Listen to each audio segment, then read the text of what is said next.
નમસ્કાર. આજે આપણે વાત કરીશું શક્તિ વિશે. નારીના જે અનેક રૂપો છે, એની જે શક્તિશાળી ભૂમિકાઓ છે, એને સમર્પિત એક ખૂબ જ સુંદર રજૂઆતને આપણે સમજવાનો પ્રયત્ન કરીશું. જુઓ, આખી દુનિયા મહિલા દિવસ મનાવી રહી છે, બરાબર? પણ એક સવાલ, એક બહુ જ અગત્યનો સવાલ અહીંયા ઊભો થાય છે. શું આપણે ક્યાંક એ તો નથી ભૂલી ગયા કે આ ઉજવણીની સાચી શરૂઆત ક્યાંથી થવી જોઈએ? ઘરથી. તો ચાલો આ વાતને જરા ઊંડાણથી સમજીએ. આજના સન્માનની વાત આવે તો સૌથી પહેલો હક કોનો? જવાબ છે માતાનો. એમનું સ્થાન તો હંમેશા સૌથી ઉપર જ હોય છે. આ શબ્દો કેટલા સાચા છે નહીં? માતા એટલે કે જેણે આપણને આ દુનિયા સાથે પરિચય કરાવ્યો, જેમની આંગળી પકડીને આપણે પહેલું ડગલું ભર્યું. એટલે જ તો માતાને જીવન અને આપણી શીખનો મૂળ સ્ત્રોત કહેવાય છે.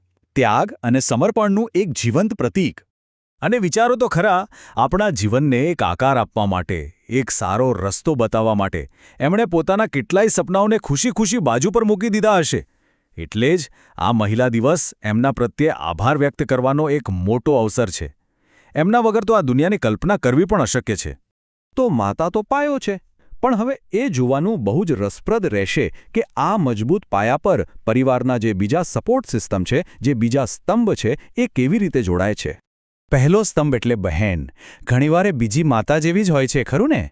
આપણી રક્ષા પણ કરે અને બાળપણની બધી જ ખાટી મીઠી યાદોની સાક્ષી પણ એ જ હોય છે.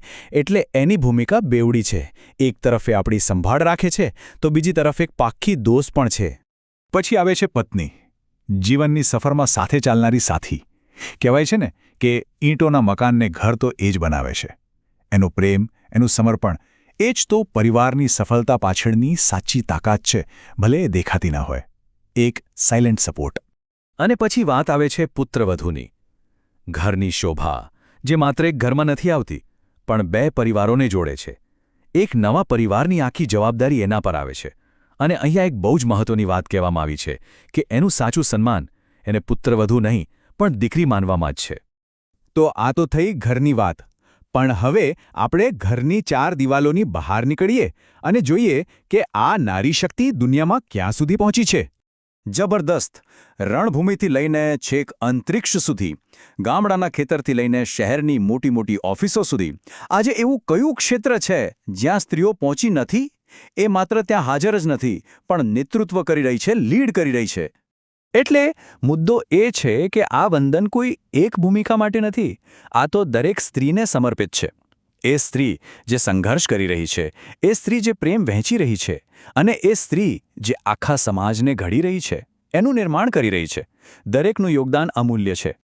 તો આ બધા જ રૂપોને જોયા પછી હવે આપણે મૂળ વાત પર આવીએ. શક્તિનો અસલી સાર શું છે? એનો સાચો અર્થ શું છે? સૌથી પહેલી વાત, સ્ત્રી એટલે શક્તિ. એનામાં એક એવી તાકાત છે જે ક્યારેય તૂટતી નથી, એકદમ સહેજ અને અતૂટ શક્તિ. બીજો ગુણ, સ્ત્રી એટલે પ્રેમ. પ્રેમ આપવાની અને બીજાની સંભાળ રાખવાની જે અદ્ભુત ક્ષમતા એનામાં છે, એ બીજે ક્યાંય જોવા ના મળે. અને ત્રીજી, અને એટલી જ મહત્વની વાત, સ્ત્રી એટલે સહનશીલતા. એની હિંમત અને સહન કરવાની શક્તિ પણ અતૂટ છે. તો શક્તિ, પ્રેમ અને સહનશીલતા, આ ત્રણેય ગુણોને આપણે જોયા. પણ હવે અંતે એક સવાલ આપણી બધાની સામે છે.